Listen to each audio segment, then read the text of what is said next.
Hey everybody, it's Matthew of Mr. Domestic. This video I'm going to do something a little different, and I'm going to share with you all my favorite notions in English paper piecing.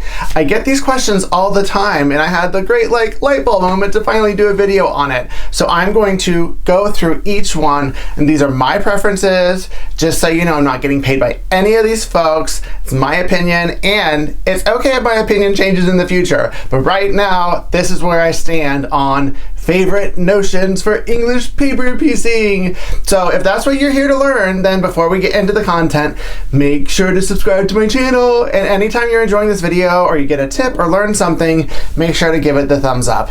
Now let's get into these awesome sauce notions. So the very first thing, needles. How do you sew needles? So my preference is the bowhin, and I like milliner size 8. I found that I don't bend them, and I don't know if I'm like a muscly sewist or whatever, but whenever I use them, they stay straight, they last longer, and anytime I go smaller, and just so you know, smaller in a milliner or needle size means that the number gets bigger, then they bend, and I found that around size 9 they bend. But other people love using a 10 and 11. I also have problems whenever I try to thread those, so that's why I like bowhin size 8. I used to like tulip, but the reason I like bowhin is whenever I looked at the cost differential, that with the bowhin you get a lot more needles for the dollar than you do for tulip. So that's why I prefer that one over the tulip. And thread. Okay, so thread, I have tried to make a cotton thread work for English paper piecing. Unfortunately, I haven't been able to. It might be because of that muscly sewist thing again, or maybe it's just not meant for English paper piecing and hand sewing, but over time I found it to break a lot more than like a poly thread. So my two threads that I use now, one is Wonderfil's Invisifil. I double thread everything, so it's the perfect width for me, and you can't really even see the stitches. I've also heard that Deco Bob from Wonderfil is really good. I've just never tried it. And then probably the most recommended thread in English paper piecing is Superior Threads The Bottom Line. I love that one too, and anytime I'm using a thread, I either do like an off-white or a cream or like a silver or a gray, and it just depends on the thread that I'm using, and they'll melt into the background of the seam so you won't even see them if you use those threads. So those are my two, Wonderfil Invisifil and Superior's The Bottom Line. And I don't know if y'all have ever seen this. Bump, bump, bump, bump, bump, bump, bump, bump. It's a needle thread. It's a needle threader, and this is like the coolest thing. And I'll show you in this right here. And I'm going to use some, I'll go ahead and use some Superior Bottom Line. And I'm gonna show you how this works.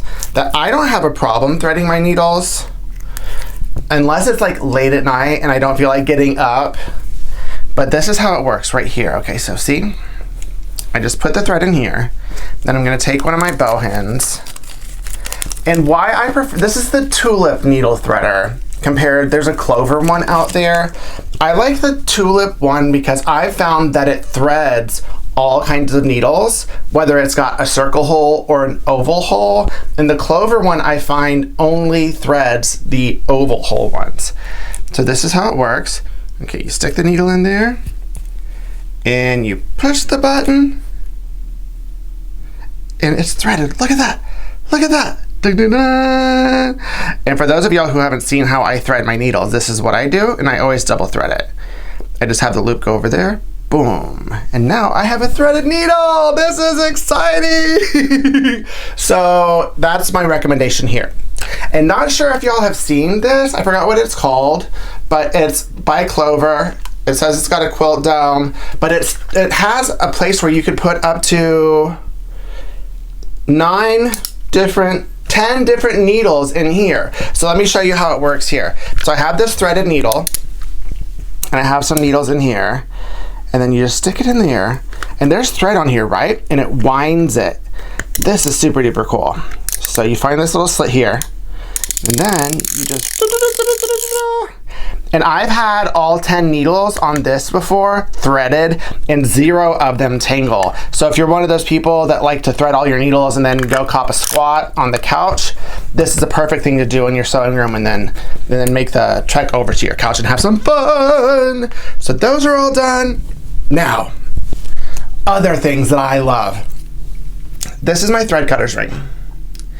It is amazing. I wear this a lot of times because I never know whenever I'm going to need like to cut something on the go and I don't want to carry scissors. And especially whenever I'm doing English paper piecing, I don't like to have scissors around me because a lot of times when I'm on the couch, my daughter's like snuggling with me and I don't want like one other sharp thing to potentially get lost on the couch. So it works like this. Here's some thread. I don't know if you can see it because it's pretty thin, but then you just go like this, boop, and it cuts it. It cuts yarn, it cuts like thick thread, it cuts, I found like raffia, it cuts everything, but you can just wear this, don't have to worry about the scissors. Totally lovely, and they come bedazzled. Now this is probably the best thing that I have ever learned about.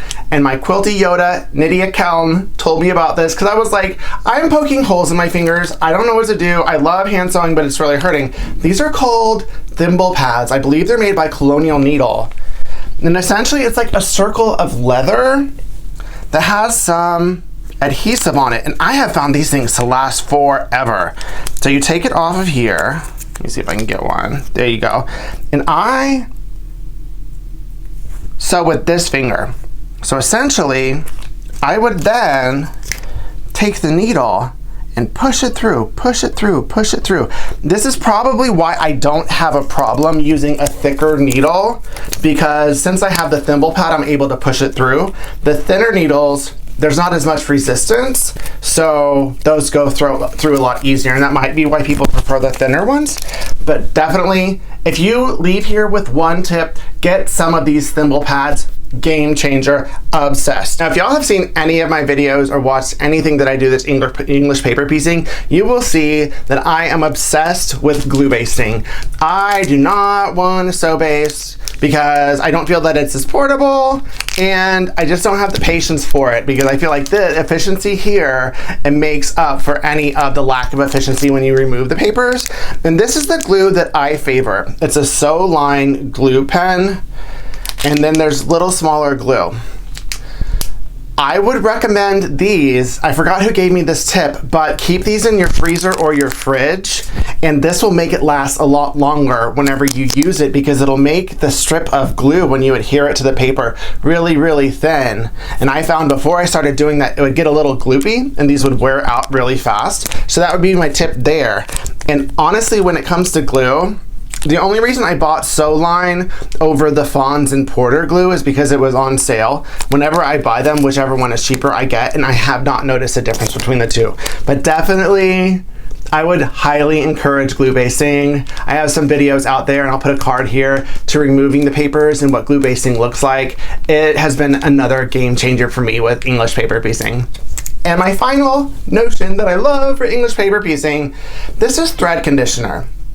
I found more of a use for these whenever I used a cotton thread, and there are two kinds, right? So everyone like loves this brand called Thread Heaven, and it's been discontinued, and so if you see it about, then snatch it. I have a couple, but honestly, I don't notice too much of a difference between this one and Thread Magic that is out.